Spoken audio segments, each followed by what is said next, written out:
stop scrolling. If you could code the future, would you make it invincible or would you leave it to chance?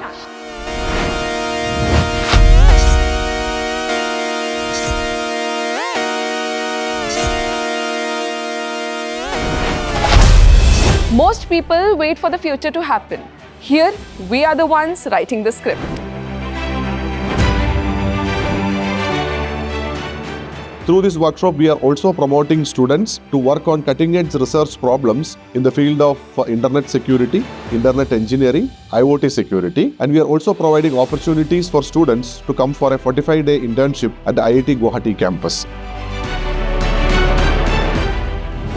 So the students through this workshop are likely to get training both in theory as well as hands-on sessions in the various aspects of edge, cloud and cybersecurity, ultimately empowering them to participate in the boot camps and innovation activities that are going to happen in the next couple of years.